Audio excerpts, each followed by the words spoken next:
Good evening, everyone. I'm almost on time. Sorry that I was not. It's kind of a running thing at this point. Thought maybe I had lipstick on my teeth. Who's here? Mods, thank you for being here. Speaking of mods, guess whose birthday it is today? Our beautiful Yadira, and she really is beautiful. Yadira, happy birthday, babe. Everybody wishes you a happy birthday, and I hope it was a lovely day for you. Liz Trix is here. It's really cold out. Yes. Anderson's Danish.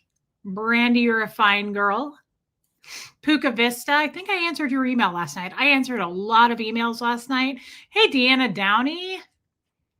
Melissa's here. Tammy's here. Little Bubble, Jamie Palmer, Sandy Wandy. Julie's here. Third Eye Open. Shelly, of course. Baby Angel. Panko, I've missed you. I'm happy to see you, Panko. Linda Garden Lady. DBHL84. Hello, Sandy Wandy. Xenu in the Body Thetans. Hey, Lumen. Hey, Ken. Hey, Beach Bum Beagle. Rhonda Frank. Layla Bradley. Alana made it. Diane O'Connor. Diane, are you new? I don't recognize your name. Welcome, girl. Hey, Beans Mama. Hey, Brian Lucas. Yeah, it's really cold, Panko. Hey, Tony's Hooter. Annette Faber. Laura Font. I loved your picture on Facebook. Hey, Alicia. Lydia Krause. Teresa. Kayla Brennan, Armine, Anne, Squirrel Girl, Upwardly Vocal, Jeannie Wright, Carla Reeder, Pam Johnson. Hey, Pam, let's see. I know, isn't he cute, Alana? Kim Greenleaf. Okay, Diane O'Connor, that's cool. Christine is here. Christine, I answered your email. I know I did. Wilford Harry. Amy Edge, Lisa Kelson, Judy Lee, Sharona, Gina Erickson, Cosmic Christie. Hey, girl. Hey, Sierra Terry.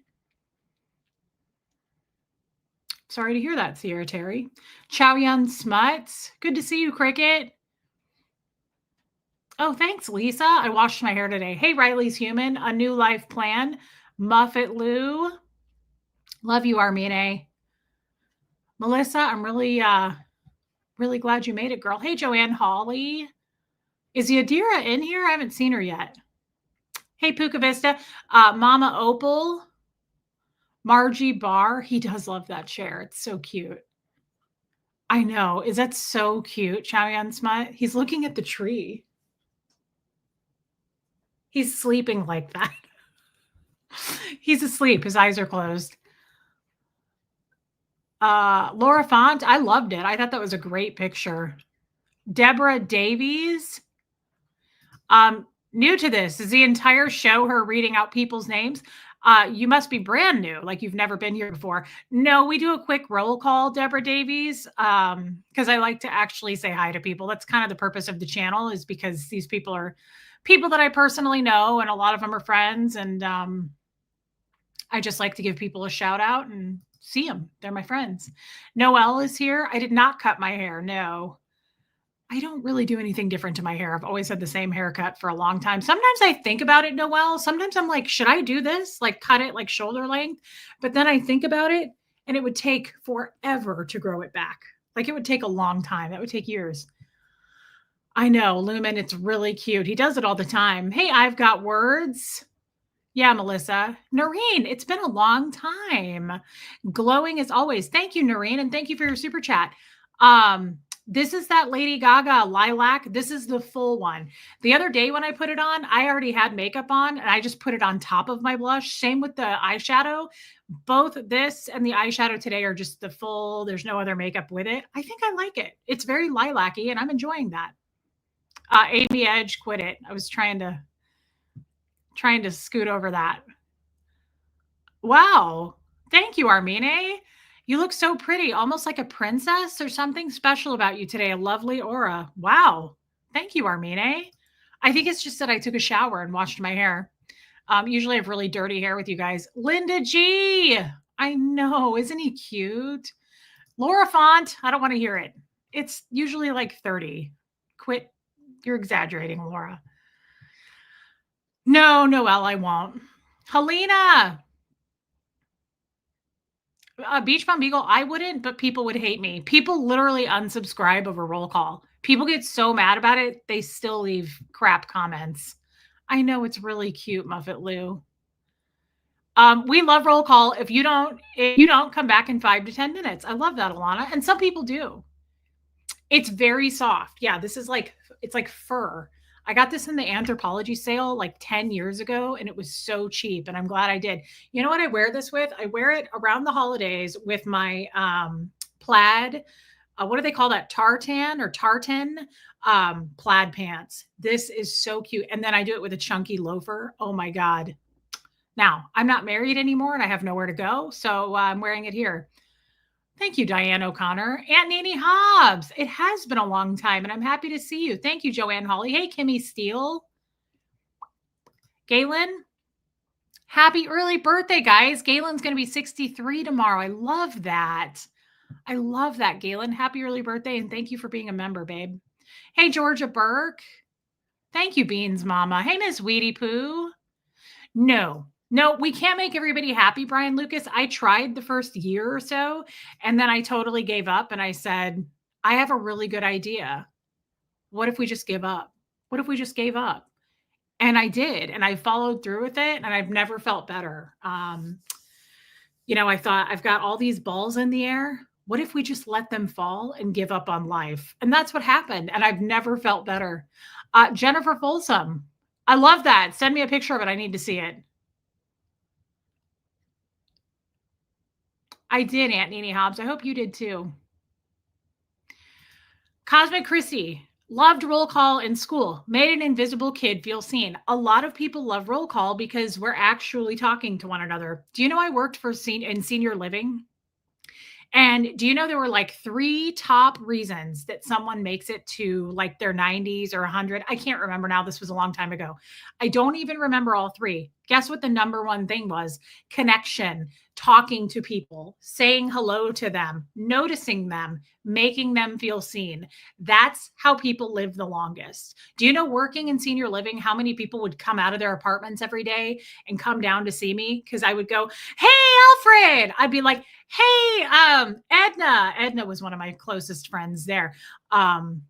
There were so many of them. And I did that every day. I would do it like I'm doing roll call now. No joke. Hey, Cosmic Christy. And they would come downstairs and they'd do a little of this. And one guy, Floyd, oh my God, I was in love with Floyd. Not in a creepy way, like I married Fred. Floyd made it to, his birthday was Valentine's Day. He made it to almost 103. He died 2 weeks before his 103rd birthday. Guess what he died of? A tooth infection, of all things. Floyd was like 6'3", but he was hunched over. He would come down the stairs every day. He walked. Toward the end, he finally started using a cane. And he would come down the stairs and I would go, Floyd! And he would set his cane aside and he'd go like this and he'd go, how do, how do? And then he'd flip his cane up and do a guitar with it. I loved Floyd so much. I got to go back to senior living, even if I just go hang out there, not in the creepy way that people make fun of me for. I truly loved those people. And they were 100% my friends. They were my closest friends.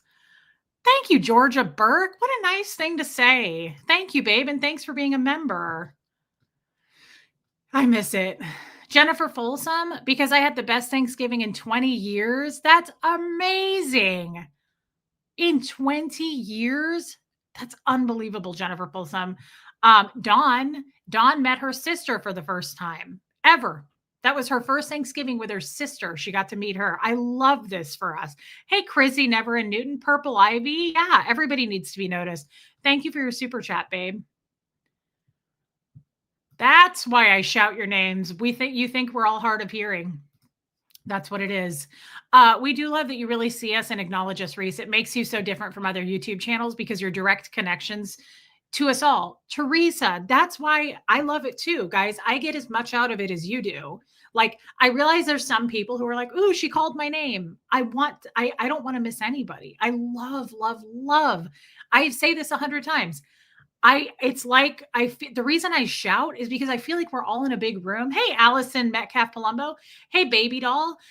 I feel like we're all in a big room Or like I'm back in the senior living place and people are coming in and I'm like, hey, like I get really excited. I just do. I love connecting with people. Yes, Lisa Kelson, absolutely. I love older people. Richard Sparks, it's been a minute. Thank you for being here with us. Floyd, Brian Lucas was such a character. He, Gypsy, welcome. Thank you. That's such a nice thing to say. Um, oh my God. I drove Floyd a couple of times to his doctor's appointment, and he was, I, I couldn't believe, um, Wisconsin Barb. See, hey, Ellie J, Ms. Diva.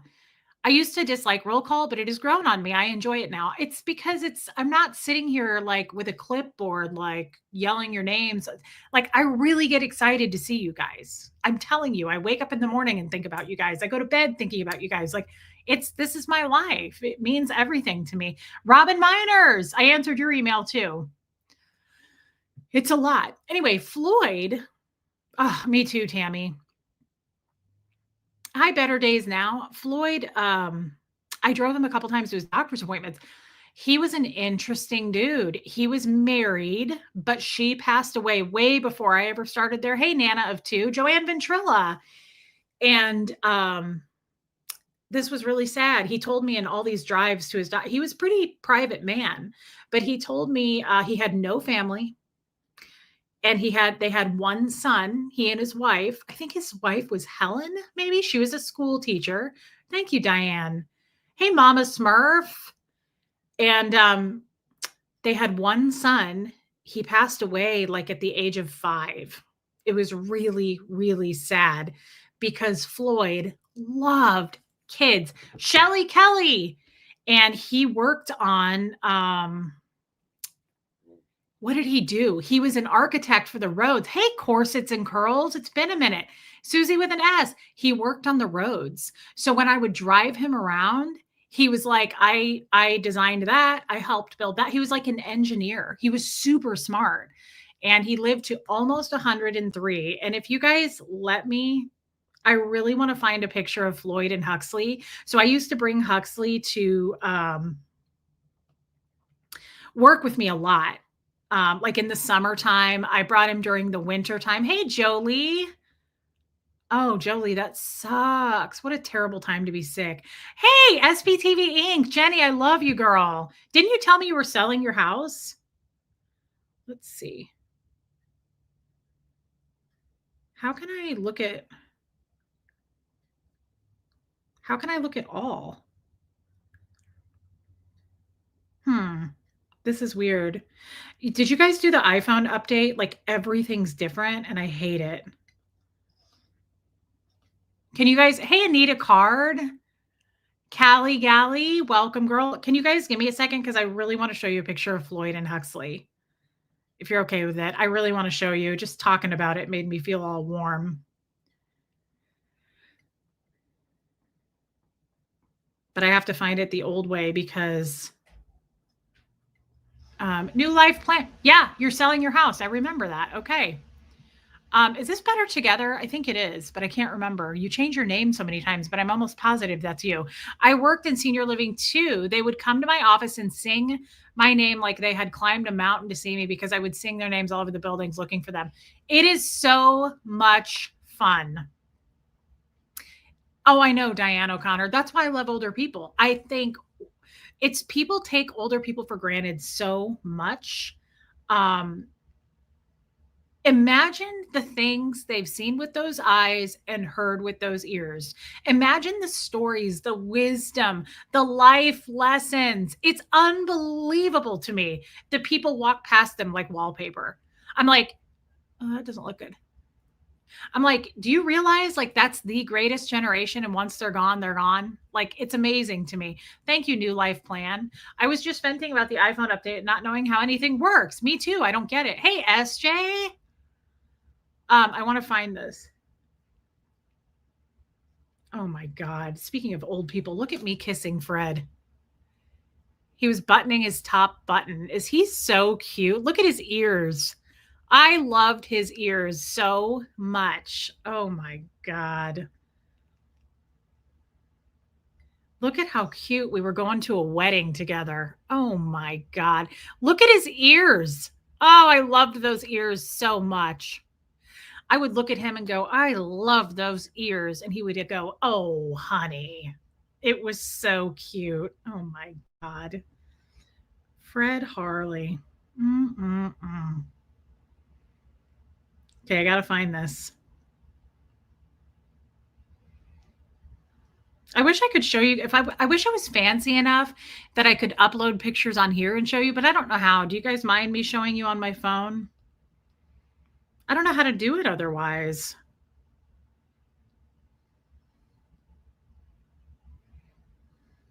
You guys want to see Huxley? So cute. We went to this was at my, hey, Rain, look at my sister's. Hey, Rach, look at my sister's wedding.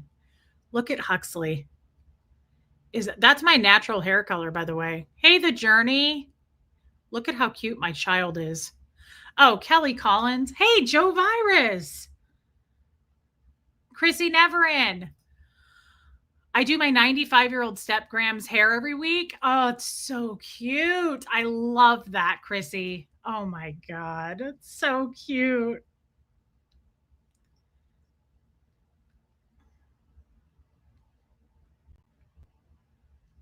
Hold on, guys. Still looking. How am I supposed to find it?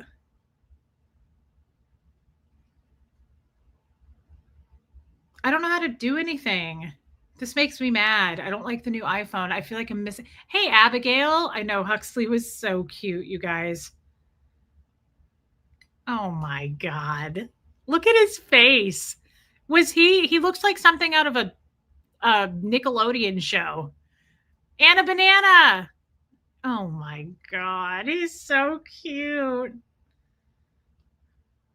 Oh, oh, look at his kindergarten picture. Oh, look at it. Purple Ivy. I love it. Look at that. Yadira, happy birthday. Oh my God. He is so cute. I know. I can't find my iPhone pictures now, Jolie. Holy Lord. Okay, well, now I'm not even looking for the original stuff. I'm just seeing cute stuff. That's me and Huxley's dad. Ooh, my face was really fat here. I don't know that I want to show it, but I'll do it. Look, hey, Kelsey. This was on Halloween. This was when I was married to Huxley's dad. Huxley was a shark. How cute is that? Oh my God. I wish that I liked children more. Oh, it's so cute. Just a little guy. Do you guys want to see his kindergarten picture? Okay, and then I'll stop. I know, me too, Rain. Look at his kindergarten picture, you guys. Look at his little hands in his pockets. Oh my God. He does look like his dad. Oh, sweet Lord. But it's weird. He also looks like he's on his 4th divorce and a realtor. I help my mom's little friends with their computers and tech stuff. They try to pay me and I say, no, I want someone to help my mom. So they give me hugs. I love it. Shelly Kelly, you're an angel. That is so cute. And they're like that. Older people are like that. They're so cute. Ellie J, love you, girl. Healing and well wishes. You're so sweet, Ellie J. I know. What is on your shelf? It looks like a skull with a hat next to the stuffed parrot. What? That's a dog with a monocle. And that's Mr. Knits, my turkey. You're scaring me. Is there something I need to know? Kelsey, thank you for becoming a member. Hey, Rogue Hedgie. Oh my God. He does look like his dad. Aren't they cute? Sweet Lord. Oh my God. Huxley was so cute. He's still cute, but you guys, He was so much. And do you guys remember my chihuahua that I always talked about, Gary? He's smaller than Gertie. He was like 4.5 pounds. Look at, he died of congestive heart failure. So this is my dog that died. Is anybody enjoying this? I feel stupid. I was going to chat and then we went into talking about Floyd. This is my dog that died 3 days before my husband died. I didn't know either one of them were going to die. And this is Gary. And I have to say, I love chihuahuas and I really want another one. Oh my God. He had a pink nose. Is he the cutest thing? Oh, sweet Lord.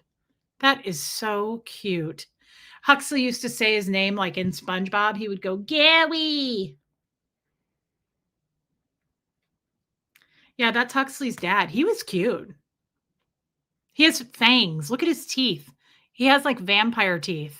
And that's not intentional. He was just born with them like that. I always thought he was really cute for a younger guy.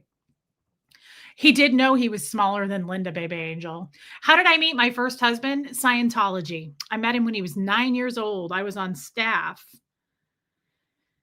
Pretty wild. Where would that be, guys? I want to look for that. Hey, Jan.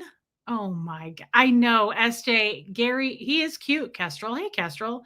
Um, you guys, look at Gary. He hated wearing clothes. He would get so upset, but I bought him that sweater at TJ Maxx. Hey, Caitlin. Tony Suter, I would hope not. Yeah, Rogue Hedgie Michael is cute. How cute is that? Yeah, okay, we got to find that picture of Floyd. Do you guys care if oh, sweet Jesus. Do you want to see somebody's adoption photo? This is somebody's adoption photo. I didn't take this photo. This was on the website. Look at it. Look at it right now. Look at it right now and keep looking. Don't stop looking. You still need to look. Don't blink. Nobody blink. Look at it. This was her picture where they found her in the manger next to Christ. That's the one that was next to Christ. Her name was Delilah. Oh my God. Look at that. Look at it. That's where we were born. Is there a photo of Floyd? Yes, Armine. And I'll find it. I should have it right here. I just got really distracted with my cute children.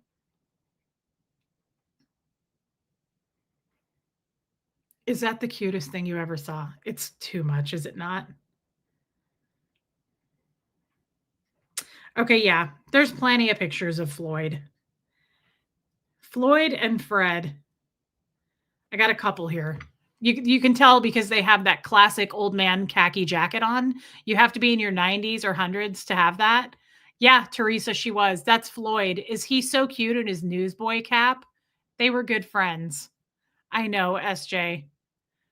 Yes, Armine. Aren't they cute? I look really bad here, so I'm going to kind of like cut half of my face out. This was my other closest friend. Her name was Viola, and her birthday was November 4th. I'll never forget. And she lived to 103. And you know how she died? She fell. That's how she died. I'll never forget when she was 102. She fell, and I had to go up and call 911 all the time when people would fall. She fell once and I was waiting for the ambulance to come and I was sitting with her and she went, "Oh, Reese." She was like, "I'm not ready to go yet." She was 102 years old. And she said, "Even though I fell," she said, "I got on my knees and I prayed to the Lord and I said, 'Please don't take me yet. I'm not ready to go.'" She made it to 103. That's her. That was New Year's. Is that so cute? That was Viola. And she was married 3 times. And she would come downstairs and she would go, "Reese, I was married 3 times and I didn't kill any of them." And she was so cute. I loved Viola so much. And there's my cutie Fred on his birthday. Look at how cute. Look at how cute. Taking him out, having a snack. Isn't he so cute in his little okay, I'm gonna stop. I'm gonna stop. Let me see if there's one more with Floyd. I took a great picture of Floyd and Fred. Wonder where that is.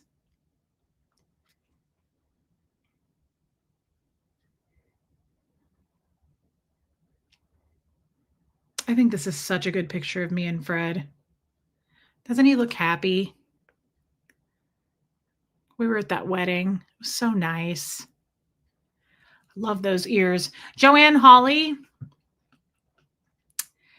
if you go to your photos and type in the search whoever or whatever you're looking for, it will bring it up all the pics of that person you have. Yeah, but it wouldn't, because if I typed Floyd, my pictures aren't going to know his name's Floyd, right? How would my phone know that? But thank you for your super chat.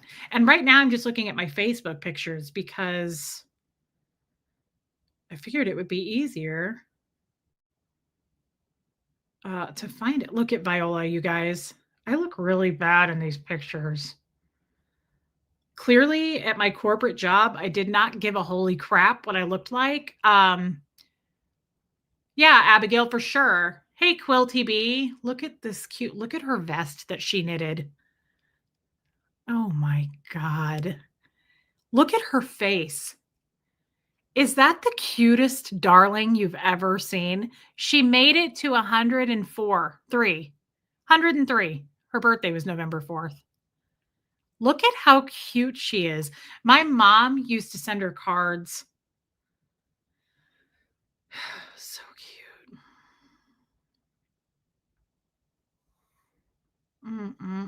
Oh, here it is. Okay, oh my God. Okay, here's the picture, guys. Viola is a treasure.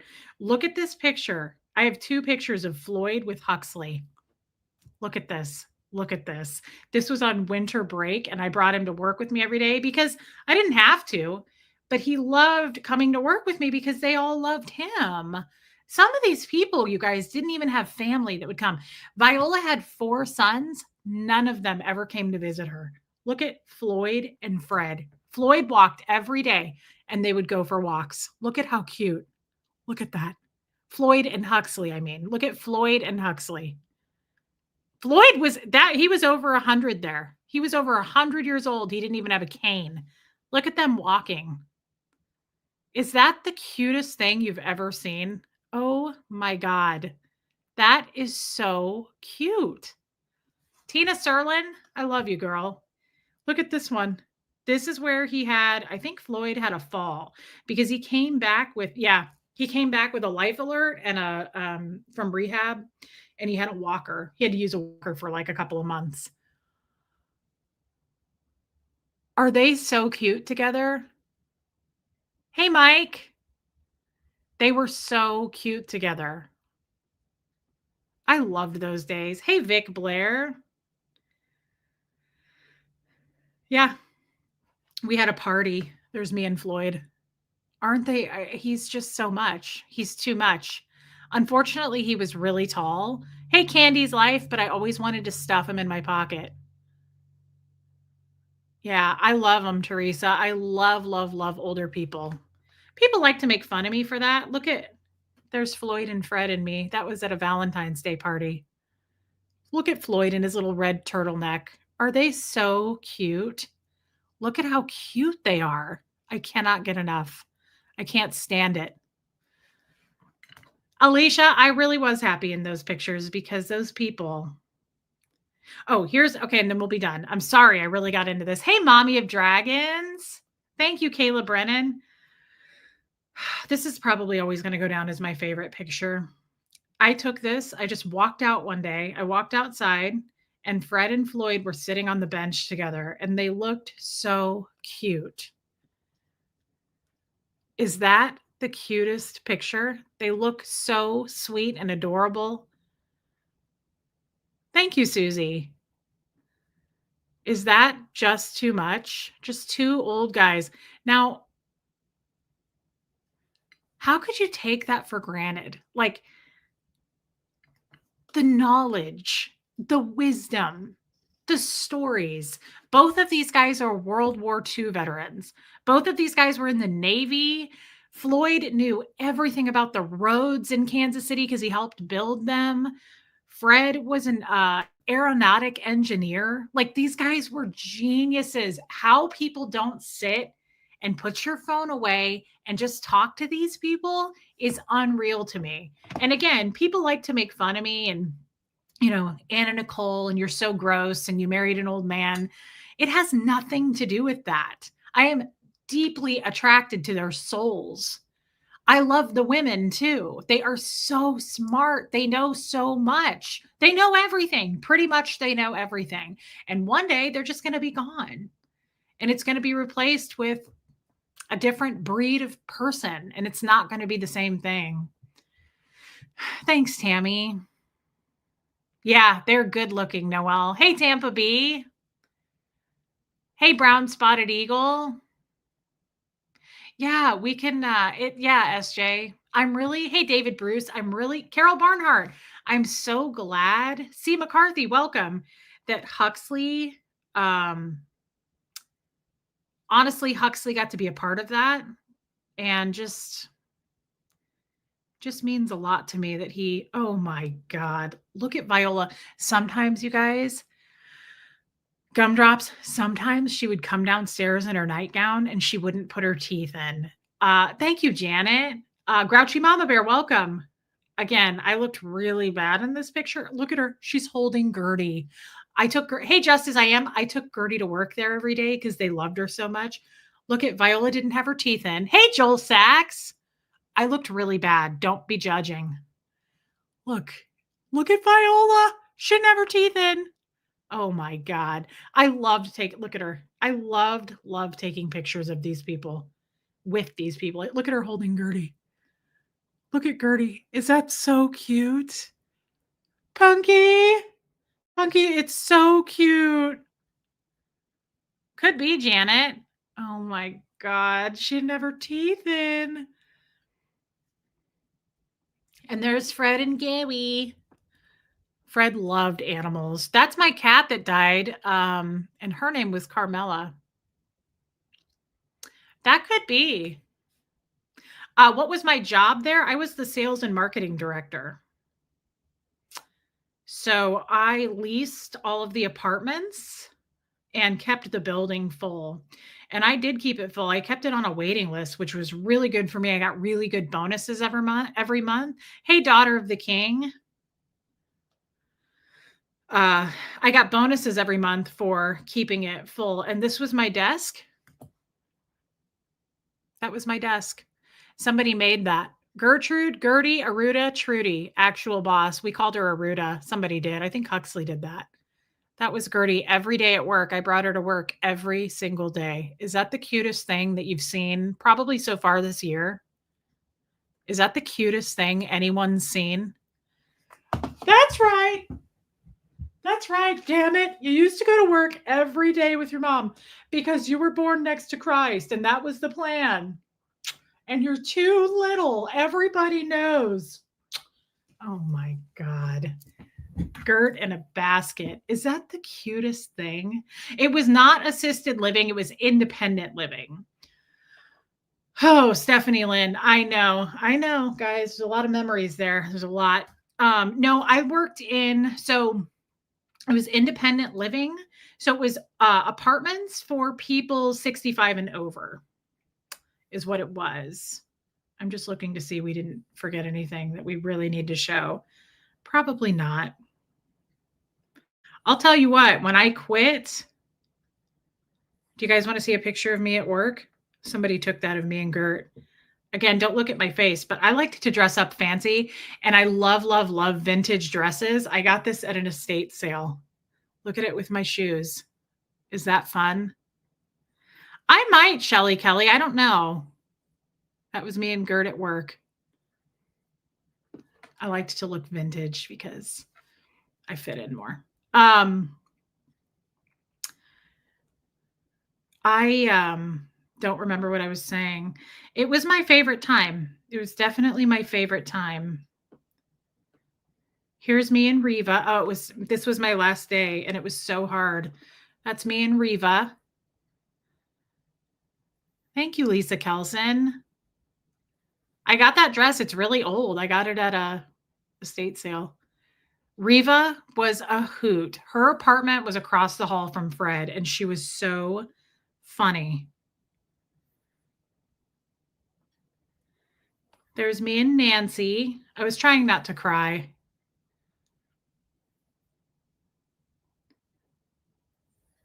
It was a really sad.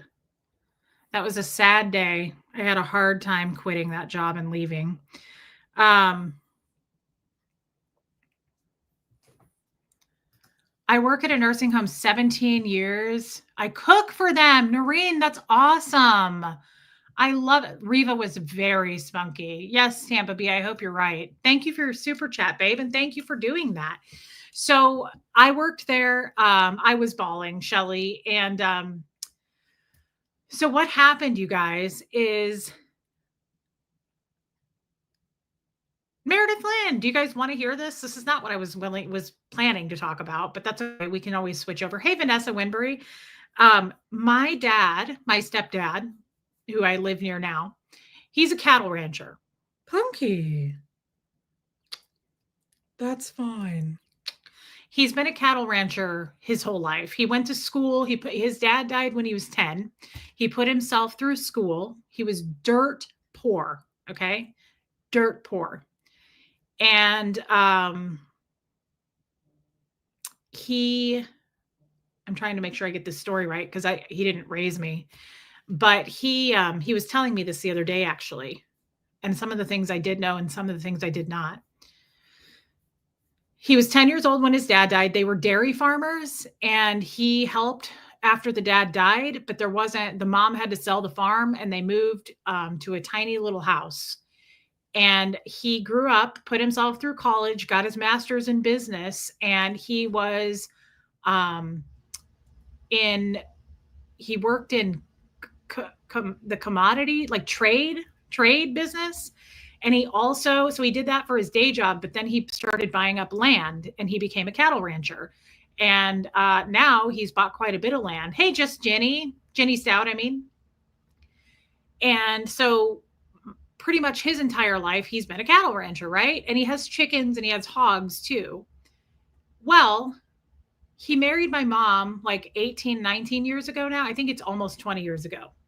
So I was, I think, 20 when I met him. I might have been 19, somewhere around there, 19, 20, 21, somewhere in there. And this is kind of turning into be a long story. Hey, Holly Smith, I'll just cut to the chase. Like 12 years ago, maybe, he invested, he became a partner in senior living facilities. And it was like he became a partner with a big company. I don't really understand how this works. That's why I sound stupid, because I don't know about this kind of stuff. He became an investor? An investor. Okay, he became an investor. Well, that was in Kansas City. They also had one in Denver. And he became an investor, but then he started a management company, okay, to run the senior living home. It had been running for a year or two. The job that I had my whole career was working in ophthalmology, okay? So I was an ophthalmic tech. I worked for optometrists and ophthalmologists. I worked for surgeons. Hey, DNV. The place that I was working at, I loved, and I loved the surgeons that I worked for. They closed. It closed. And I decided when it closed, I don't think I want to do this anymore. I was kind of tired of it. I was burnt out. I didn't really want to do it.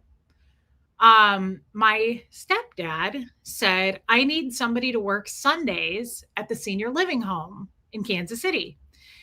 And he said, can you start doing that? It's just going to be a volunteer job. I don't have a position. He said, but I'll give you like a couple $100 to do it. And I was like, yeah, until I find something else. So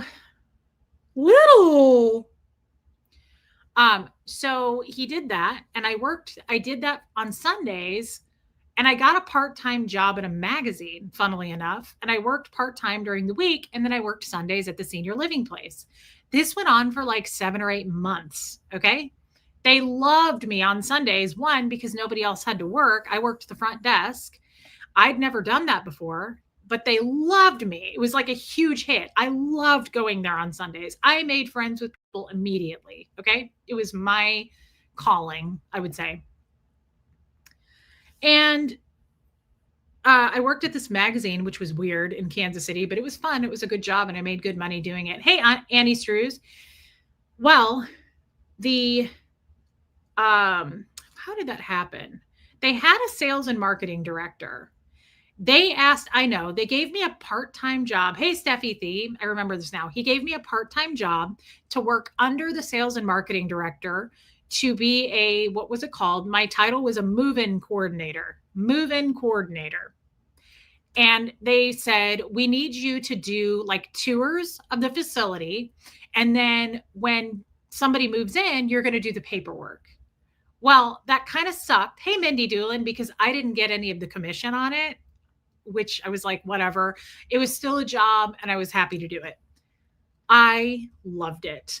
I absolutely loved giving tours. It's really soft, Rain. I loved giving tours and I just, hey, Aaron, I fell in love. Okay. Well, the sales and marketing director quit. They hired another one and she was not friendly at all. Like she did not like me.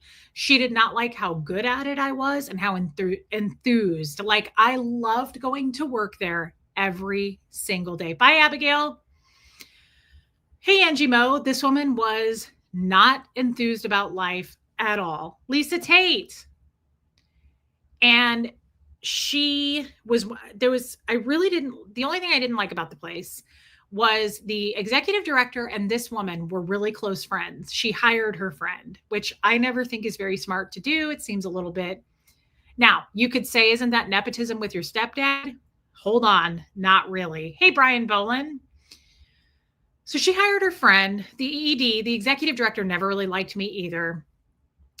They were extremely Christian and they wanted you to know it. They made me pray with them. Like they would make the staff get together and do prayers, which come to find out later that was totally illegal. You can't do that. They were super, like I would say, I hated this. I would say, oh my God, you're so lucky. And they would correct me and go, no, blessed, not lucky. There's no such thing as luck. Blessed is the term you're looking for. It was so uncomfortable for me. I was like, are you correcting me? Like it was so uncomfortable. Hey, Lori Lee. And she did it. Hey, Witchy Trista, she did it all the time. Like if I used the word lucky, she'd be like, scratch that, blessed. And I was like, ugh, I don't like this at all. So one day they cooked up some really weird story. And I mean weird. Okay. This has never happened to me. It was super weird. Why am I telling you guys this? I hope you don't mind. The executive director, these were older women compared to me at the time. I wouldn't say older women, but they were in their late 50s and I was early 30s. So there was an age gap there for me. I don't know if they took advantage of that, but what happened was they're lucky to be blessed, Brian. Something happened, and I don't even fully remember the details of this, but they really, really changed and enhanced and embellished on a story. And they basically said that I said something in front of other people that was super, super inappropriate. Now, you guys know me and you might go, Reese, you are inappropriate. This was super inappropriate and not something I would have done. And I can't even remember exactly what it was, but it was something about the ED's daughter came in to work for free. She was like young and what would you call that? An intern. And there was another woman working there who kind of worked part-time. And they said that I said something. The ED and this woman that hated me said that I said something in front of them. And yeah, they lied. And I was like, I didn't say that. So the ED and this horrible woman pulled me into an office and they were like, so we know you did this and you said this and there's witnesses. And I said, I didn't say that. Like, I didn't do that. And they were like, well, you did. And I was like, I would admit to that. Like, I didn't do it. And the one that hated me the most went, you're a liar, like almost came out of her chair. And I said, Amy, what the fuck? I was like, I didn't say that. And you need to control this situation. Like, I didn't do that. And they were like, well, you did. And she was like, it's okay. She was like, everybody makes mistakes. Hey, Annika's mom. And I was getting really pissed. I was like, look, I don't lie. And I would just own up to it if I did, but I didn't. Okay. This is a problem. And they didn't think, hey, peace lady, they didn't, I'm just telling a story from my old job. They didn't think I was going to do anything about it. And it was a big deal for me to call my stepdad. I never, ever, ever involved him. He didn't even live in Kansas City. He never came in there. He is not, he will tell you this. I do not micromanage my staff. I give them the responsibility and that's it. So like he never had a place or a position there. He never came to visit. I never talked to him about work. And he didn't, when he hired me, this is what he said to me. This is why I say no nepotism here. He hired me and I'll never forget this. He goes, I'm giving you this job. And I said, yeah. And he goes, but I'm going to tell you right now, you will never be a member of the LS club. And I said, the LS club? And he said, Lucky Sperm Club. You will never be a member of that. And I was like, I didn't intend to. And he was like, there will be no favors. There will be no. And as a matter of fact, he made it harder on me. Hey, Denise, I answered your email too. Hey, Gloria, Just Joan, welcome. He made it harder on me. He was, he's of that mindset. He's very old school and he does not give favors. He is not that kind of guy. So when he would come to town, he was pretty cold with me, pretty harsh. He did not want anybody to know, like, she's my stepdaughter, so she gets a free pass. Like he did not treat me that way ever, which I didn't care. I didn't expect that. Like I just loved working there. I just loved the job. I didn't care. Yeah, Lucky Sperm Club. So hey, Mr. Pants, I felt very wronged. And these two tried to get away with it. And I called him. I went home and I was in tears. And I called him and I told him what happened. And he said, you need to send her an email and, hey, Debbie Palm. And just, he was like, I don't want to get involved in this. You know, like you're going above your boss's head. He was like, I'm the top dog. I mean, like he was one of the owners. He was like, I don't want to get involved in this. He goes, so send her an email. And so I did. And I sent her an email and I said, hey, Amy, what happened today? Hey, Alexa. I said, really offended and hurt my feelings. And frankly, you made me into a liar. I didn't do it. And I was like, I would love to sit down with the witnesses or do whatever we have to do to sort this out because I'm not over it. And I came in the next day and she pulled me up into the library and she shut the door and she was like, you did do it. And she was like, your email that I got after hours really made me sick. Like she was awful. No, Angie Mo, we're not. She was so mean. And I think she always hated me because I was Jim's daughter. Like she always had it out for me, but she never understood that there were no favors. So she was furious that I sent that email. So I went home and I told my mom. And my mom was like, Jim, this is ridiculous. Like you're going to have to intervene here. So he flew to Kansas City. Okay. He flew to Kansas City. We all go up to the theater room and we sit down, me, Amy, the lady that really hated me, and my stepdad. And I think they were shocked that I got him involved in this. And I was shocked that he flew to Kansas City. Now, I asked him later why he did that. And he said, I don't do things on FaceTime. I don't do Zoom calls. He was like, I do shit face to face.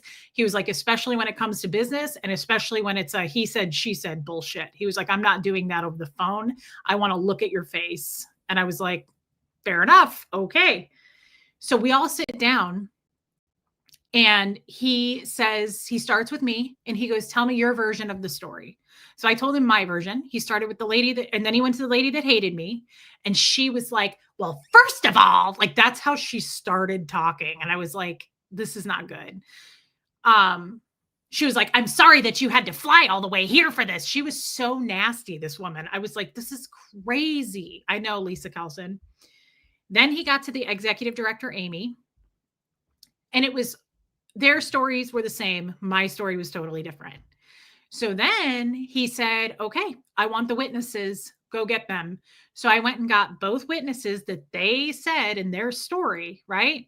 And one of them was the executive director's daughter. Okay. Keep that in mind. The daughter comes in first. I don't know. She might've been 19, maybe. And Jim, my dad, was like, What is your version of this and what happened? And she gave like this little half-assed story. And he said, did Reese say this? And she was like, no. And he goes, you're sure? You're sure she didn't say that? And that went in with my story. And she said, no, she didn't say that. She was like, she didn't say that at all. He goes, okay, thank you. Get out. And the other lady came in and he did the same thing. And the other lady was like, no, she didn't say that. And he was like, did she say a version of that? Was it anything like that? And both of them agreed with my story. And I knew they would. I knew they would because that was the truth. So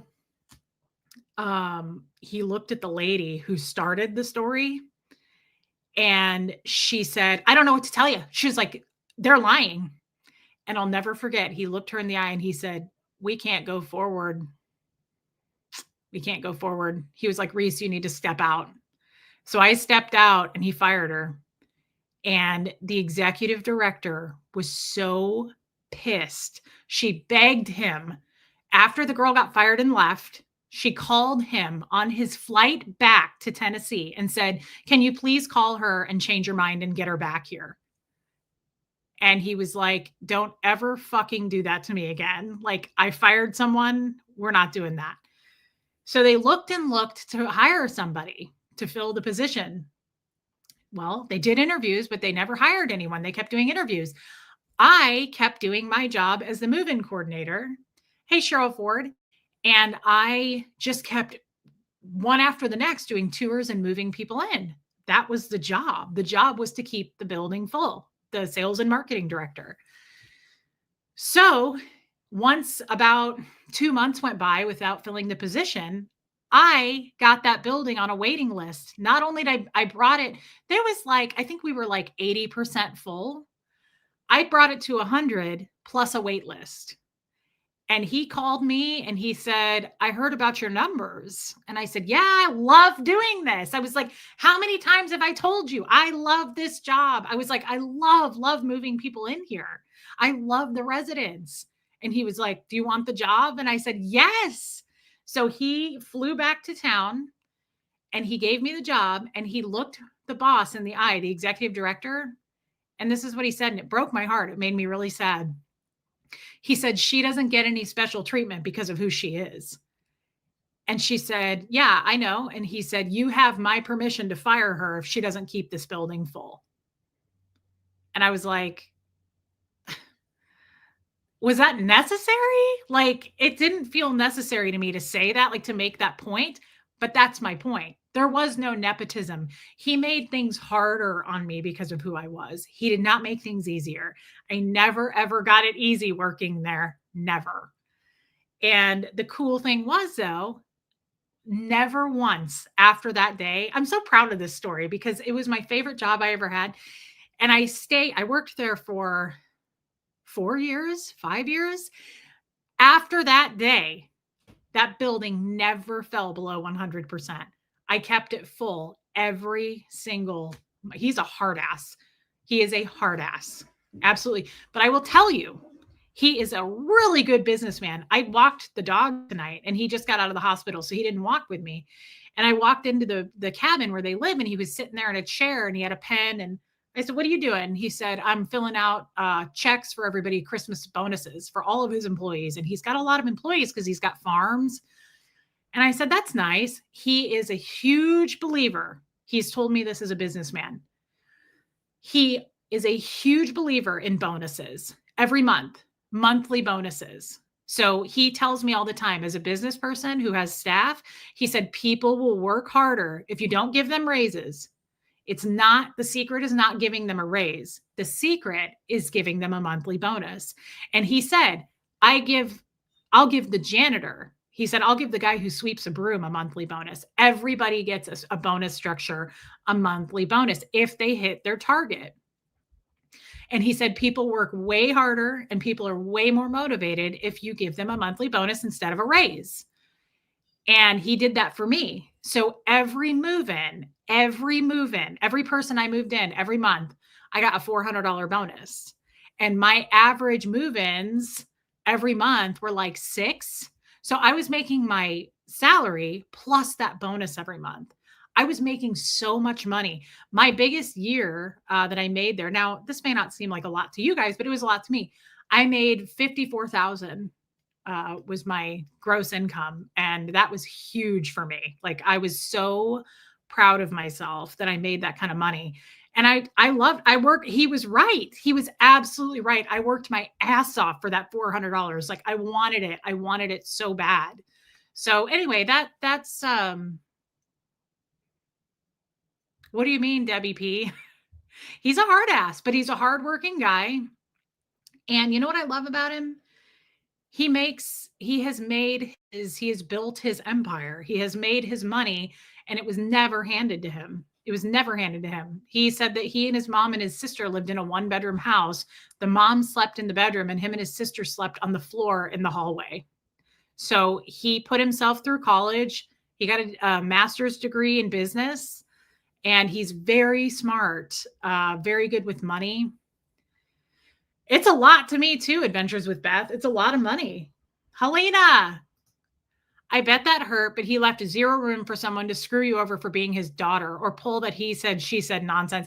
Absolutely. And you know what he told me, Helena? Thank you for your super chat. You know what he told me after that when he was getting ready to fly home that day? This was another thing that made me sad. But I mean, he said when he was getting ready to leave, I walked him out to the car and he had just fired that woman.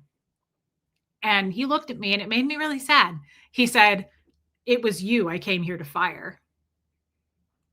And I said, "Really?" And he said, "I'm sorry. I thought it was," he said, I did not think that story was going to go the way it did. And he said, I was prepared to fire you today. He said, I was here to fire you in person. And he said, but it went the opposite of how I thought it was going to go. And I said, well, I didn't lie. And I'm not a liar. I mean, sure, I may be inappropriate. We all know that, but I'm not a liar. I'm just not. It's not my thing. And yeah, it made me really sad. But he said that to me. He said, it was you I came here to fire. And I was like, hey, Kim is Blue. I was just telling a story about my old corporate job. But I'm glad that he didn't. And I'm glad that I stayed there. And why did I quit? I quit during COVID. I had just sold my house. I made a good chunk of money on my house and I paid off all my debt. I was getting married to Jeff soon. And hey, Dawn, I was talking about you earlier. Did Jim know that you were sad? I don't know that he did at the time. Jim was a hardcore businessman. He was kind of cutthroat, but he knew what he was doing. I don't mean new like in the past, like he's not that way anymore. They sold that place. And he came to me not that long after, maybe a year or so. And he apologized to me for being so hard. And so it sold, right? And I hated the new corporate place that bought it. They were horrible to the old people. They came in and changed all the rules. And I stayed for about 8 months after it sold. But it was heartbreaking to watch. These people were crying. They just changed everything. They raised the rent. They were so mean to him. We used to have a party every Friday. Every Friday, Jim paid to have a party. It was called Happy Hour. And we would have live entertainment. We had drinks. We had food. It was so much fun. They cut out the parties. They cut out everything. Like they cut corners everywhere. Hey, Pepper Jelly. And it was so hard for me to continue to work there and watch these people just go downhill. It was really sad. And so I decided to quit. But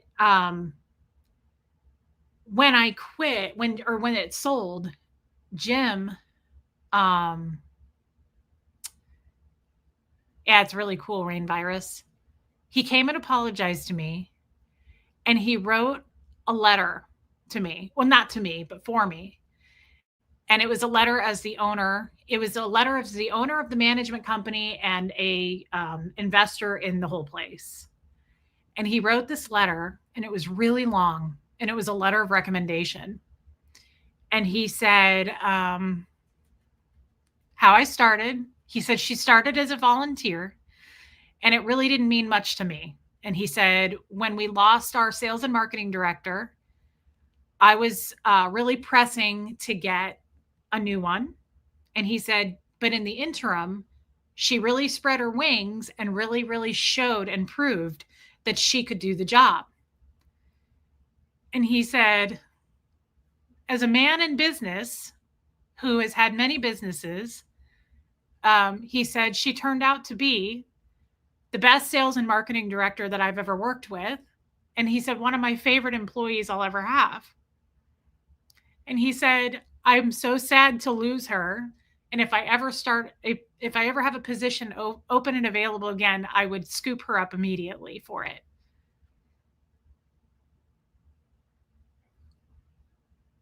It was really nice, Shelley. And he apologized to me for being so harsh. But I think because of what my real dad in life and how he treated me, that kind of validation was huge for me.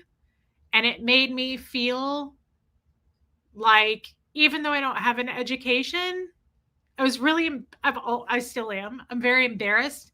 And I do not feel educated enough to have a job like that. I don't feel able enough um, to have like a real corporate job like other people because I don't have a college degree. And so I really proved to myself and to him, obviously, um, that I could do it. And he was super impressed. And he told me, he said, you made me a ton of money on that because when he went to sell it, it sold for a way higher price. He said, because your timetable, your timed line of keeping it 100% full for like years in a row. He said if it had been at like 80 or 75, it would have sold for a lower price. But because I kept it full with a wait list, it sold for a much higher price. And so then he opened one in Tennessee, in Franklin. He has since sold it. But what was really validating for me, this was years ago. I was married to Jeff. What was super validating to me is he opened it in Franklin, which is a beautiful area. I'd love to live in Franklin. There's no way I could ever afford it. He bought me a plane ticket and he said, I just want you to come. And of course, I was willing because my parents live here anyway. So I got to come visit my mom. And he gave me a tour of the new place and it was amazing. It was so nice. And they were just staffing it up. And he said, he gave me a tour and I got to meet the new residents. And he said, would you be willing to come and take this job? And I was so blown away by that. I was like, I felt so special. I was like, oh my God, I felt like a somebody. Like I felt like I had a career, like I had a skill. It was amazing. It was absolutely amazing. I felt so special and honored. And of course I couldn't take it because I had just gotten married. Like there was no way I was going to be able to up and move. And he understood, but he said, he goes, you're at the top of my list. I would really love it if you could come here and take this job. And I think he was willing to pay me a lot because he knew my track record. And he said, would you be willing to help hire someone? And I didn't have a lot to do with the process. I ended up meeting the person they hired, and I don't think she never kept it full. But I mean, who knows? It might have been way harder to do in this area. I don't know. Thank you, Alana. But that was really, really neat, guys. It was really, really neat. And you fast forward to this holiday that we just had, all of that. So now that you know just a tiny glimpse about him, that's why I'm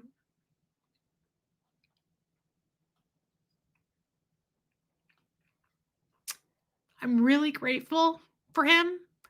And I hate that he has cancer.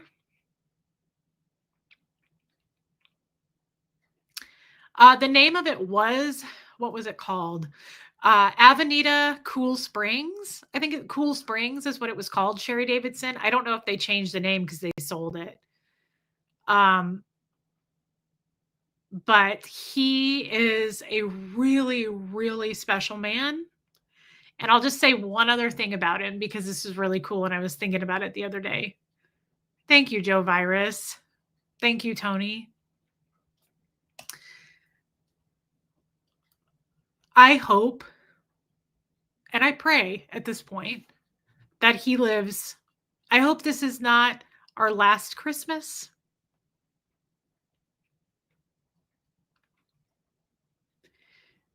I hope this was not our last Thanksgiving. I love seeing him every day. I love coming over to walk with him. I love seeing his face. Every time I walk in, I call him Peepaw because Huxley named him that. He's been calling him Peepaw since he could talk.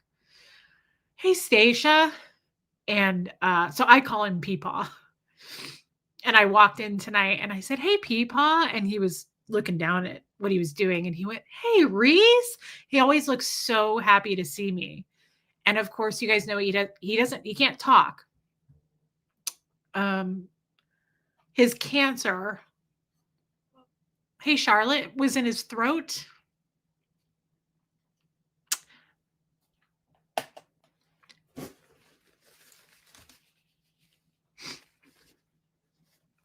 And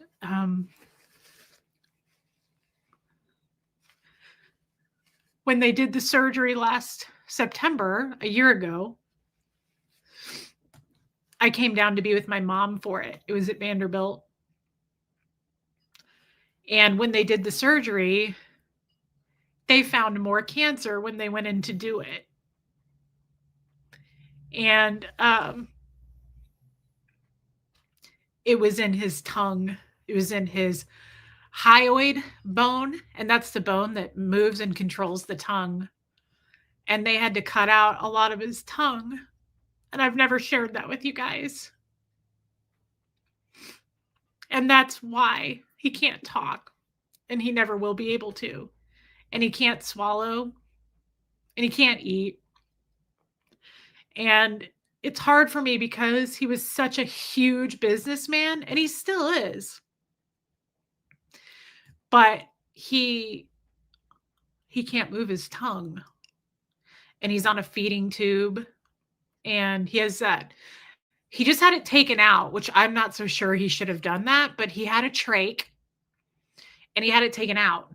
So it's growing, the hole is closing, but he he's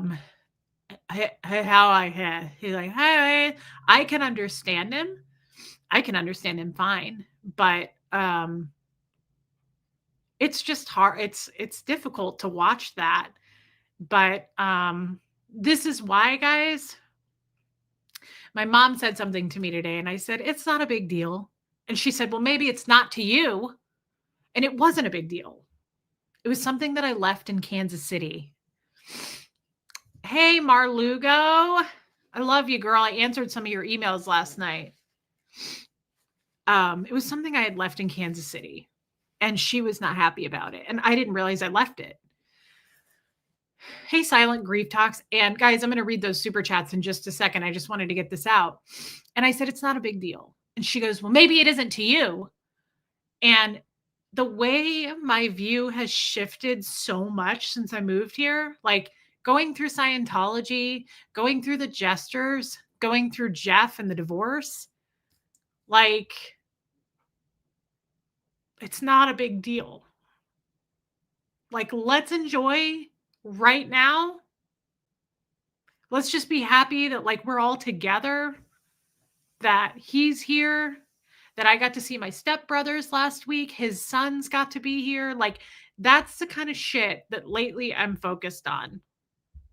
You know, like, I'm not going to worry about money right now. I'm not going to worry about things. I'm not going to worry too much about anything. I just want to really zoom out and focus on the fact that I would have missed all of this if we're still in Kansas City and being in that abusive marriage. Like, I would have missed all this time with him. and it's time I'll never get back. Hey, Jenny Stout. My CV contains everything from hoop maker to cast coordinator of Olympic ceremonies and a Super Bowl halftime show, and plenty of crazy awesome jobs in between them. The best thing and the hardest thing about each was the people. Yes, I love that, Jenny Stout, and it's the truth. I love people. I love working with people. That's why I love this channel and why that person was like, "So what do you do? Just roll call the whole time?" I might, because I love it that much. I love these people. They mean everything to me, just like they did at the senior living home. I make connections with these people. I love you, Marlugo. My stepdad's also is also Jim. Oh, Stepdad's dad is also Jim. He's also struggling with his health. Today, my Jim moved into a home and hospice. I'm so sorry.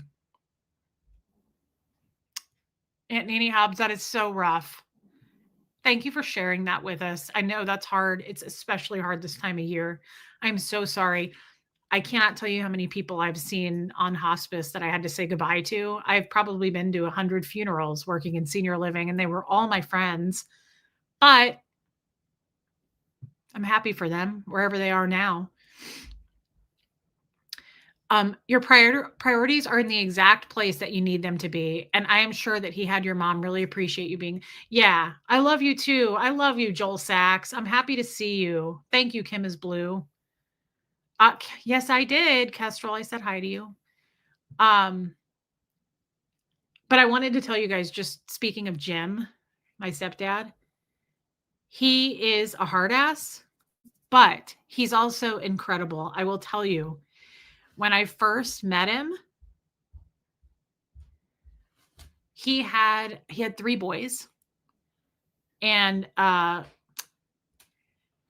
he had a son that he lost, and that was really hard. I never got to meet him. He passed before I met Jim, and we talked a lot about that, and we really bonded quickly, he and I. Like, I think because he came along when I was really having a hard time without my dad, and I came along when he had just lost his son. And I think we just really connected. And I was just going to tell you guys a couple of things. I did not expect to talk about this tonight, but I just wanted to share this since we're talking about him, because it would be random to just say it otherwise. Love you, Linda Perales. I was a smoker when I met him. A heavy smoker. I loved smoking cigarettes. I smoked menthols and I loved them. I would come home on my lunch break every day from working for eye doctors, and I would just smoke like 5 cigarettes. It was crazy. And he wasn't too far into dating my mom, but he fell in love with my mom. He really loved my mom. But I smoked, and he did not like that. He didn't like it for my health. He didn't care that I smoked. Like, the smoking didn't bother him. It was the health concern. He's a very health conscious man. And I had bought a car. Annika's mom, you better believe it. Liz Tricks, I'm so glad you were able to have this time with your dad. Stay in the moment. Tell him what you need to say to him. This is such a meaningful time for both of you. Liz Tricks, and you better believe I do it all the time, girl. You know me. I'm open with that kind of thing. And especially working in senior living and losing people, that's what I say the most. Thank you, DNV. Say what you want to say. Like, say what you want to say, because I am in the business of losing people. I've lost a lot of seniors, a lot of friends. I've lost a husband. I definitely feel prepared when somebody is going to pass and saying everything I want to say. By the way, Liz, I love that you're a member still. Remember, you don't have to be, but thank you. So he wanted me to quit smoking. And not too long before that, like a year or two, I bought my first car. Okay. I bought my own first car, and I didn't want a cosigner, and I had no credit. So guess how much interest I paid on that car at CarMax? I bought it at CarMax. I bought a Dodge Stratus. I bought a Dodge Stratus, gray coupe. It was really cute. It was a zippy little car. And of course it was used, and it had really high miles. I think I bought it for like 10 grand. Okay. I financed the car with CarMax. Guess what the interest rate was? Because I would love that, Joe Virus. Sounds really sad, but I would love to do it. Guess what the interest rate was because I didn't want a cosigner. I paid 24% interest on my car payment. It was insane. It was super crazy. Today, I know my wife, 45 years, and in that amount of time, we lost a lot. But I love that, Ken. Congratulations. That's amazing. That's a big deal. 24% interest on this car. And he and I were talking, Jim and I, and he's a businessman. And so we're just sitting there, and I'm probably smoking a cigarette talking to him. I know, Shelly. Well, I was dumb. I didn't know. Thank you, Holly Day. And I told him I paid 24% interest, and he about fell out of his chair. And he was like, "What?" And I said, "Yeah." And he said, "I'll pay off your loan. You pay me, and I'll charge you 5% interest." And I was like, "Okay." Like, I was so dumb. I didn't know anything. I was like, "Wah, wah." He goes, "Actually, I have a better idea." He goes, "I'll make you a business deal." And I said, "Okay." I'm this dumbass kid. And he goes,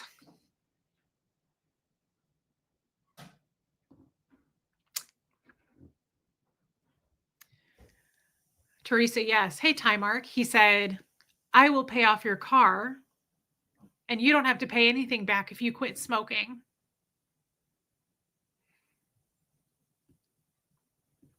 Hey, Kathy loves horses.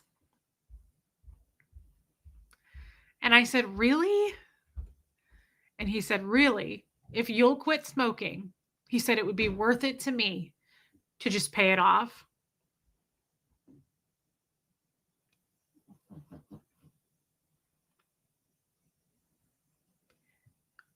I think I was around 20, and it meant so much to me. Just having like him step into my life when he did. And that was a really dark time for me. I was having a lot of thoughts about like unaliving and things like that because of my dad. And we both started crying, and he said, "I lost my son." His son had died at 26. His son was 26. And he said, "I want to do something. I want to do this for you." And he said, I don't want to lose you too." He said, "I want you to have really good health." And I did. I quit smoking. And he stayed with my mom, and he paid off my car. And yeah, I had never met anybody so. I always used to think, even as a Scientologist, I used to silently think, if there is a heaven, he's going to be in it. He is a really, really good man. And I have so many memories like that. And I'm not sure. You know how I always say to you guys, I don't know where I would be if I hadn't started this channel, because I made so many friends, and you guys have really lifted me up. I don't know where I would be if I hadn't met him. And I mean that.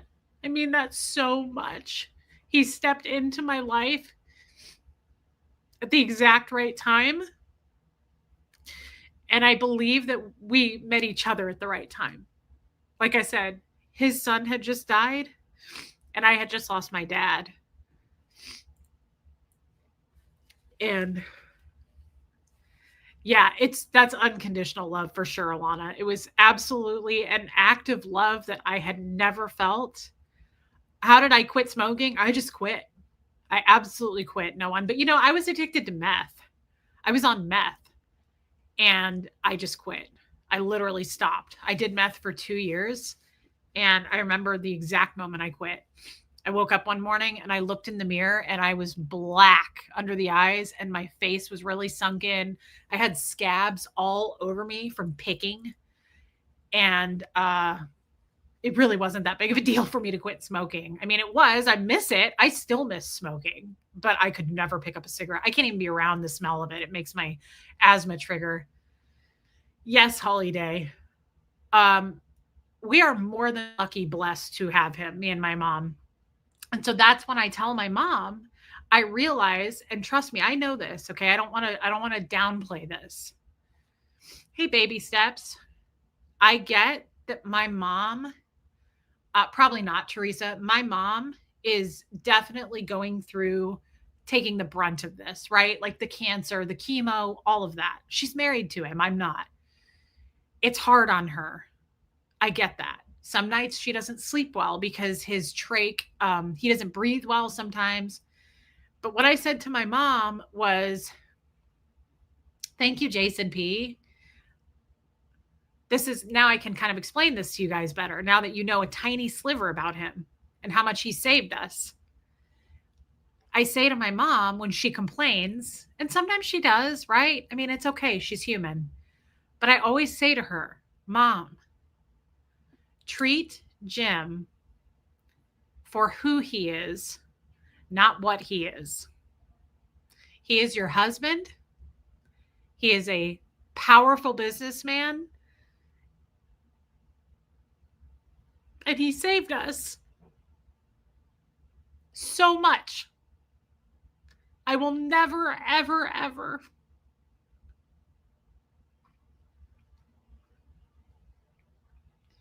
I will never be able to repay him for everything he's done for me. The car thing is a tiny thing. I will never be able to ever pay him back for all the things, all the times he's saved me, he's helped me. And he will always be my father to me.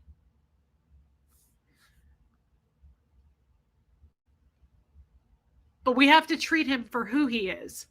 And he is my father. He's a powerful man. He treats his employees well. And he is your husband. And I say that to my mom, and he saved us. He is not a cancer patient. That's what he is. What is he? Right now, he's a person with cancer. But that's not who he is.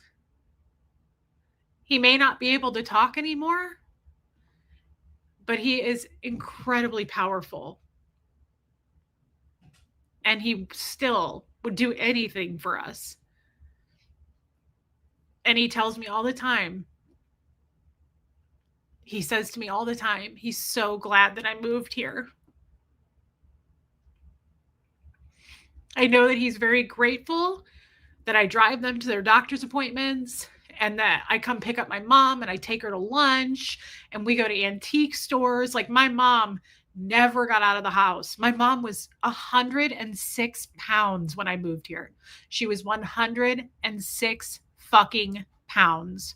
She was a skeleton. She was malnourished because he doesn't eat. He's on a feeding tube. So he eats through a feeding tube. So they don't go out to eat anymore. They don't travel anymore. They don't do anything anymore.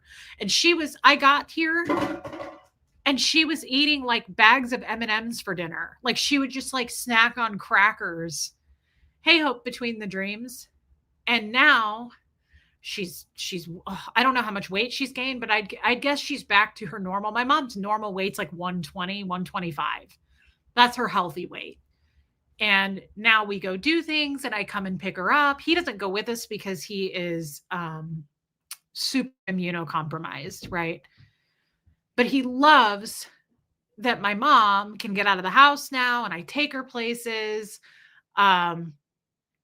Yeah. Oh, yeah. Better days now. He stays awake. He's got a lot of energy, actually. He does really well.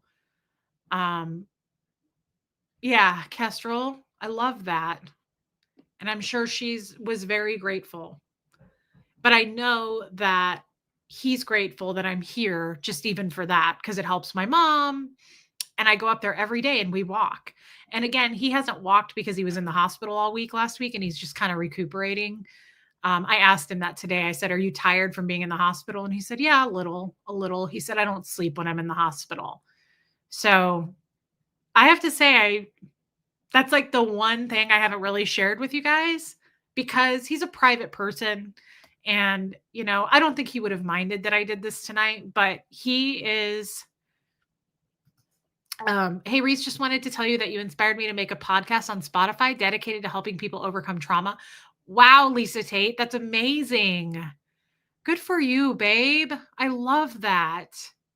Thank you for being a member, Lisa. Have you ever considered? That's a great idea, and I wish I had done that with Fred. Recording conversations with him. I know speaking is hard, but if you understand him well, you could have those recordings forever. And if you choose, yes, Catherine B, that's a great idea. No, Denise LaFon, there's no chance of remission. His cancer is extremely advanced. It's extremely advanced, and I hate that. Let's see. Hold on. I want to see if I can find something real quick. He writes things down. This was my wedding. I don't have very many pictures with him.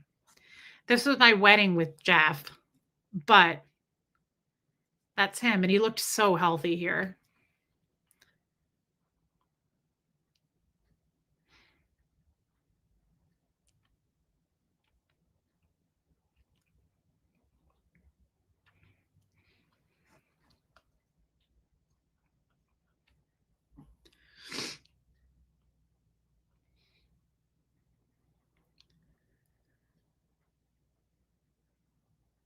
I was trying to see if there was another picture. Here we are. He rarely smiles. He's a very good looking guy.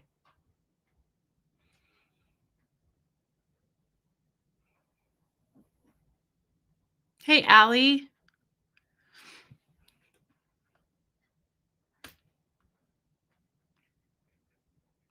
I really hate to say this, but I'm just going to say it because I think about it all the time. I just really hope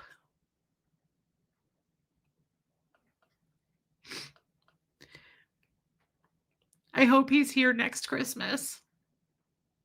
I'm not ready to lose him.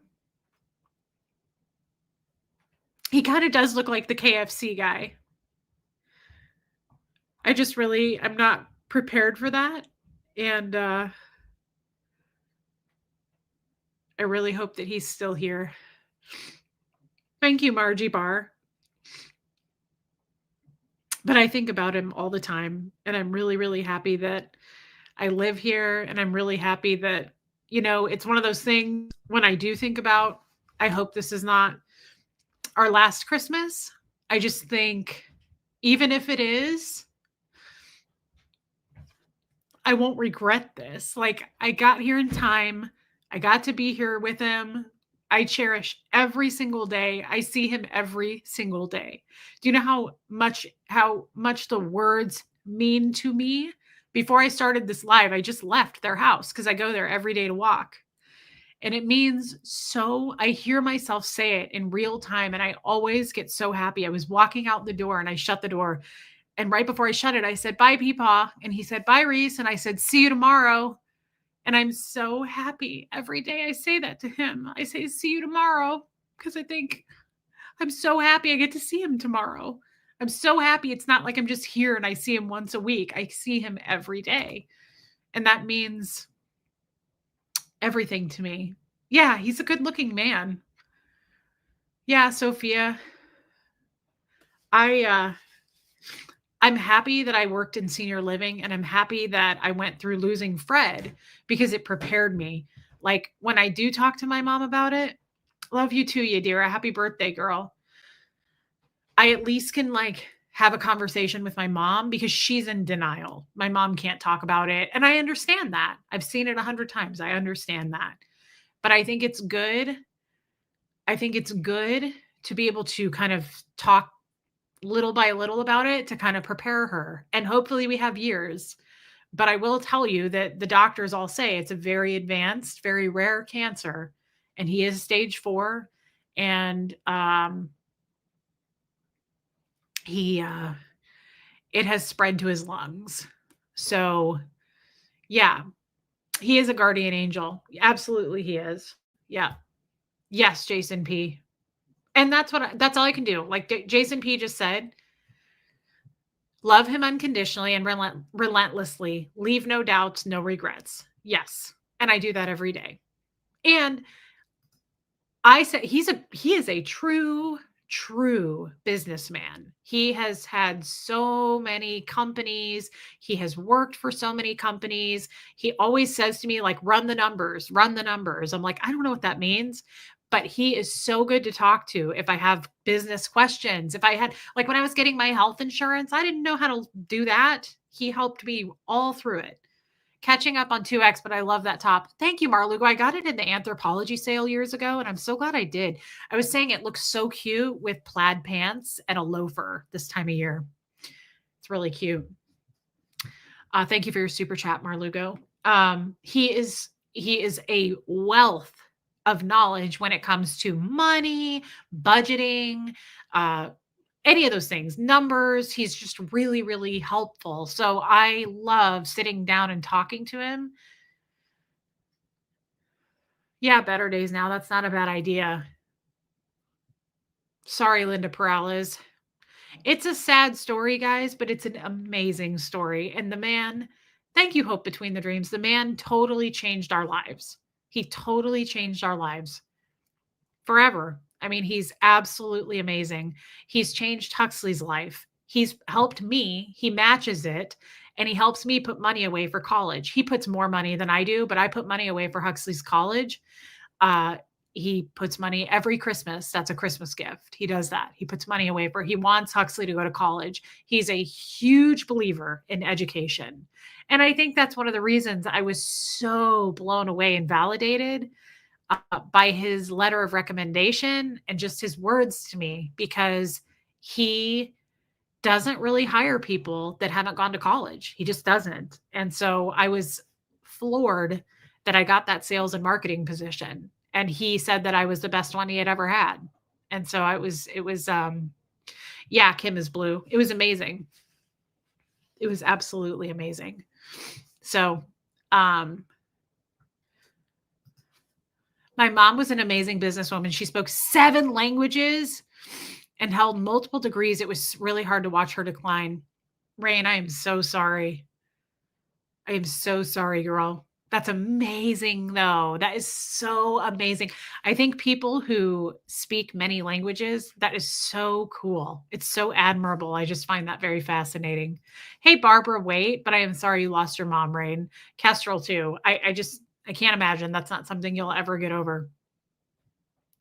But guys, yeah, that was such an adventure. That was so much fun working in the senior living place those days.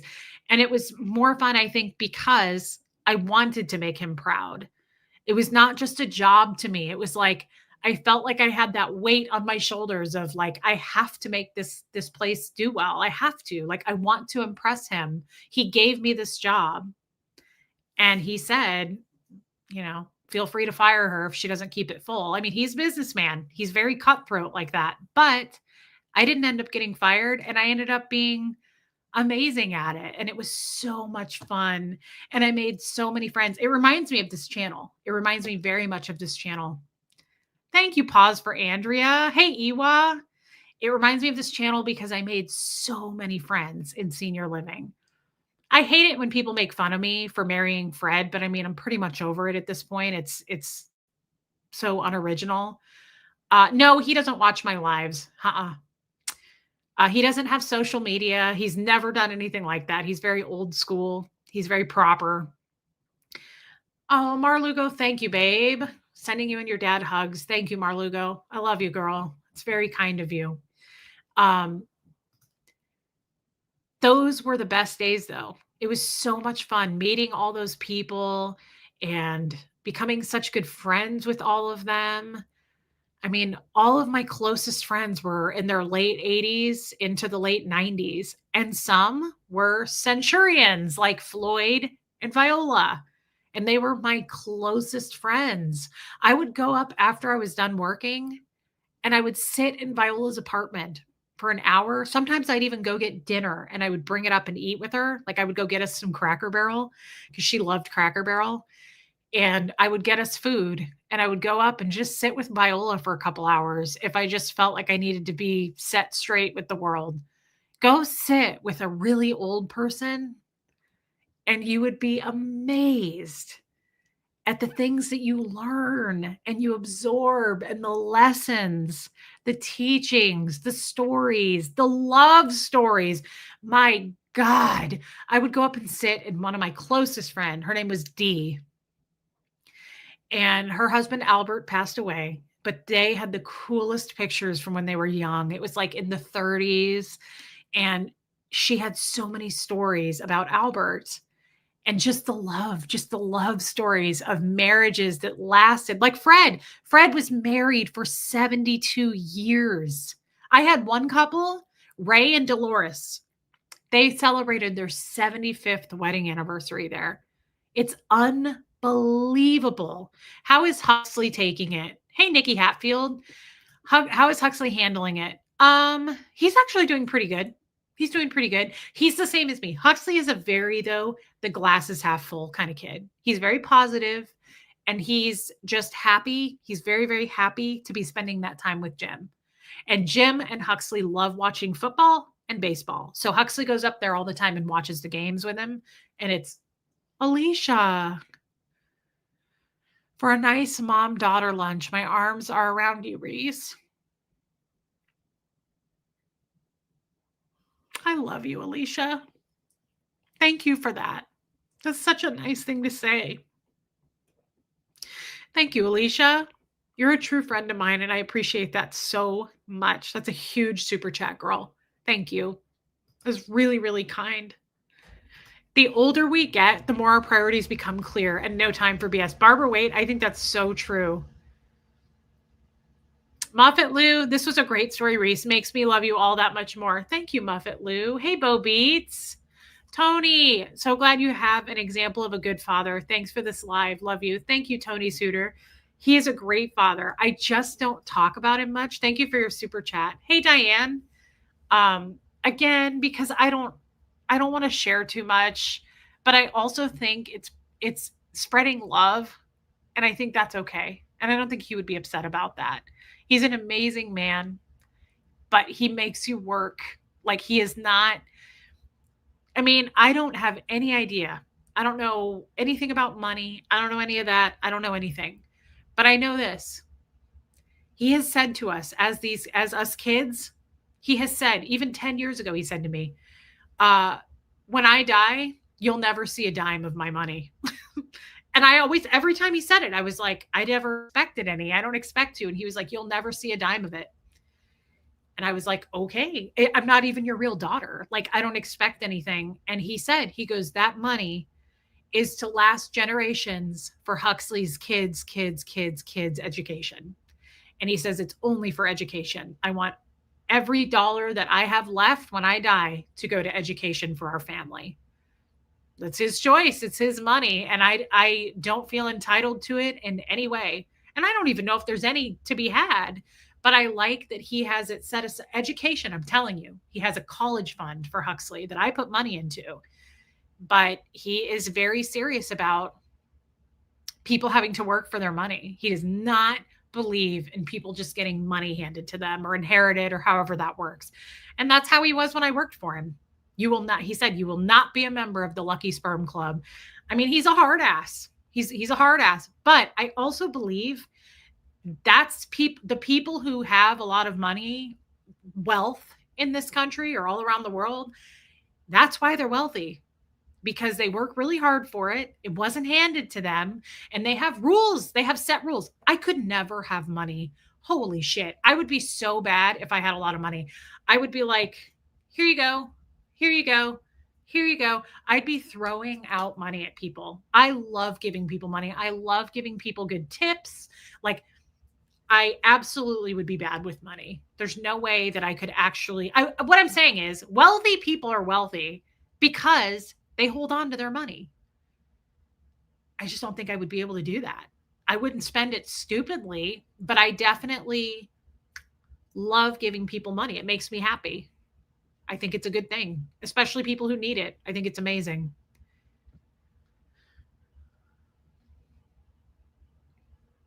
I recently met a woman that is 81, is still creating and selling her welding art. She was maybe 5 feet tall and wore a shirt that said, I can do anything but the top shelf. I can't do that. That is so cute. Oh my God. I love old people so much. I love seniors.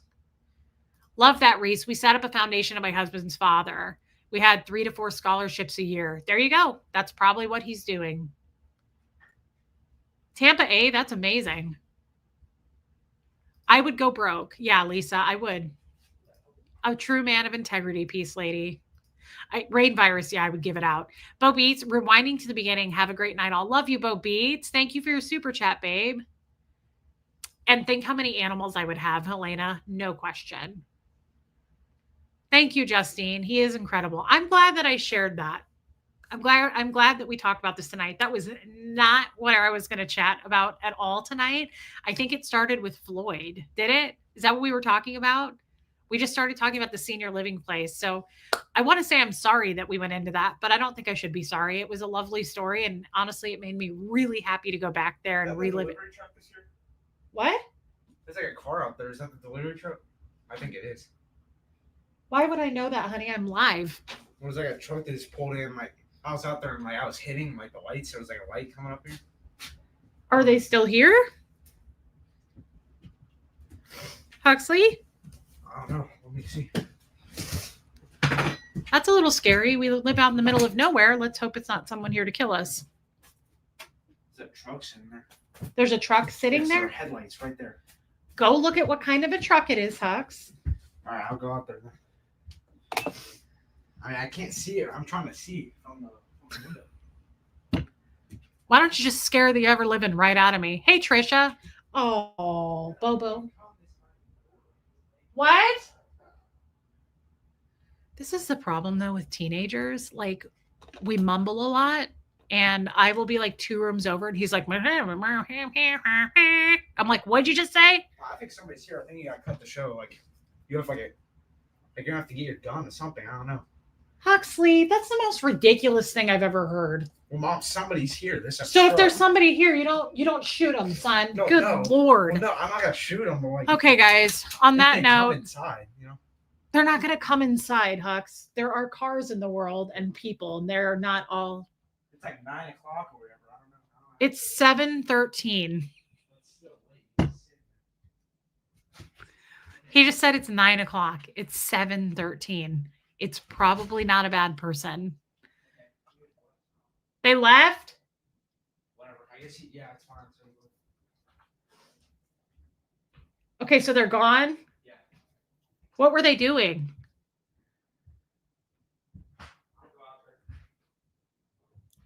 What's weird is my camera didn't go off. Oh. It's a delivery person. It's a U-Haul truck. The guy's jacket says FedEx. Well, they never come this late, so they already came today. Son, it's 7 o'clock in the evening.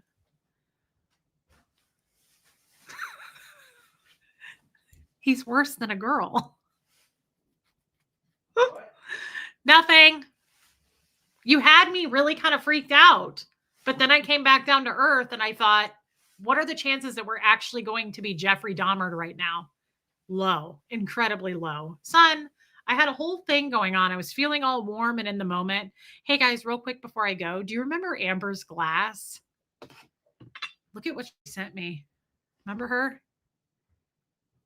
ambersglass.com. Get off my lawn. We are country people now, and that's what that is. Do you guys remember these ice cubes? She makes blown glass. She made me a whole tray. Look at this. Is this the coolest thing I've ever seen? I know, Diane O'Connor. She made me candy corns. She made me these weird little acorn things. Are these the coolest things ever? It is good, Rogue Hedgie. I noticed how Bo didn't bark at all, though. Bo, did you notice that you didn't bark? Did you notice you didn't do your job at all? Gertie, I give you a pass because you're a senior.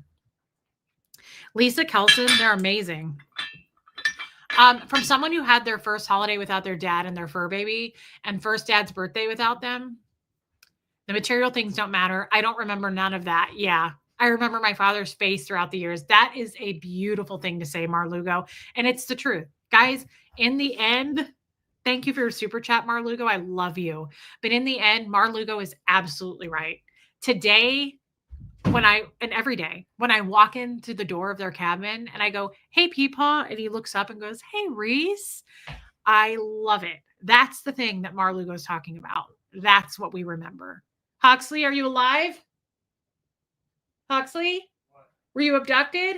No, I just had me a little freaked out. Somebody was just in the driveway. So. Did you get your 6-shooter? No, I'm dead serious. I thought somebody was here, so I'm sorry to barge on the line. It's okay. You might as well say hi to everybody. Well, I look stupid. So. You don't look stupid. I look stupid as hell, and I'll make clips out of me doing this. So. They're gonna make clips out of you. Or something, I don't know. Son, make fun of me for it. Son, you got to get thicker YouTube skin. I have channels making shit about me all day. Do you know what? I don't care. I was just a little bit freaked out. Like I was just out there like hitting. It was like snowing. It's snowing now. Huxley. So I saw this guy pull up. I was Huxley. Like, I gotta get in the house right now. Huxley. I'm going to tell you the most valuable piece of advice that I've learned as a YouTuber. Hey, Quick Draw McGraw, Joe Virus said. I don't care. They can do whatever they want. Huxley, I got to tell you something. Huxley, listen. What? Say it. The people who make videos about us, who make fun of us, they look like Keith Richards' liver. They look like a crow's ball sack. Yeah, I know. Okay? They're sitting on a couch made out of skin from their dead mother that they buried in the backyard. Oh, yeah, I know. They're losers. Like, they don't have anything else to do. Yeah. So I want you to think about that for a minute. I want you to think about it when somebody makes fun of you. I just look stupid. Like, I just barged on the line. I was like freaking out. Like, you don't have to freak out. I'm just saying, if somebody makes fun of you, it did, Kim is blue, but I'm just saying, the people who make fun of us are straight out of Deliverance. Okay? They're writing letters to Confederate ghosts carved out of pens that are made from human finger bones. All right. On that note, that's the only way you can look at it, guys. That's the only way you can look at it. People who make fun of me literally look like Keith Richards' liver. Okay? So I don't want to hear about it ever again. A crow's ball sack. Oh, that felt good. Yeah. Straight out of the hills have eyes. And Joe Virus has haters too. He gets it.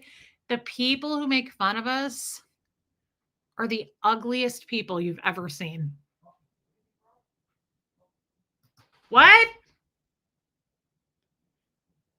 Well, Moose is in here. All right. Well, on that note, yeah, featuring Ed Gain. Yeah, that's who we're dealing with.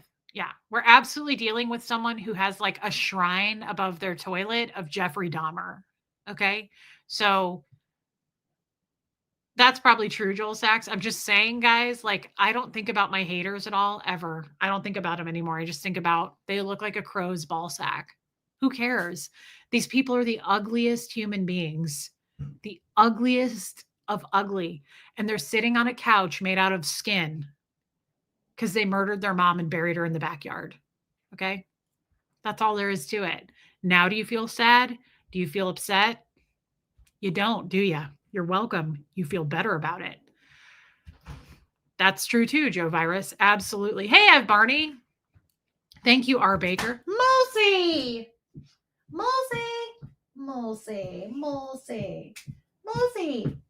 Not you, Bo.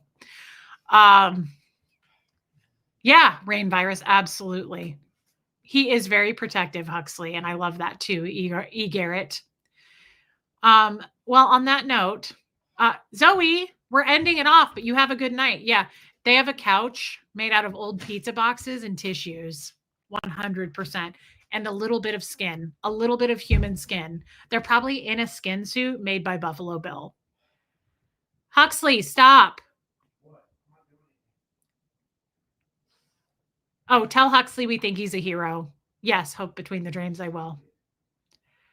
They murdered their mom for not bringing them a sandwich. Cat was, that's absolutely true. Yeah, this ended on a dark note, but it actually ended on a light note. I want you to look at it as a silver lining. It's a bit of a positive because the next time somebody you get upset that someone made fun of you, like if somebody from Deliverance maybe makes video about you, just remember they look like a crow's ball sack. They look like Keith Richards' spleen. Okay? That's all there is to it. That's enough. Okay? Love you too. Thank you tonight for the wisdom. Thank you for listening to me, and hit subscribe while you're at it. Don't think twice, just do it. There's a bunch of you that watch that don't subscribe.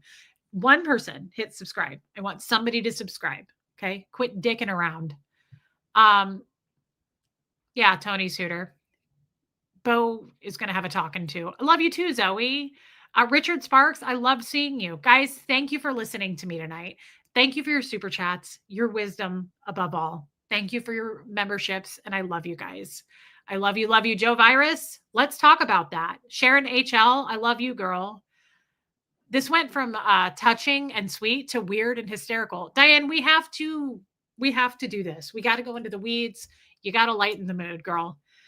Thank you for the emotional evening. And then, yeah, it turned really dark. So thank you again. Love you. Hope between the dreams. I will see everybody tomorrow. And I know you do, Lori Driscoll. And Armina, I love you. I'm looking forward to the Zoom this month too. Hey, Catalina. All right, Anne, good chat. See you all tomorrow. And here comes Fred. Everybody have a good night. Thank you for listening.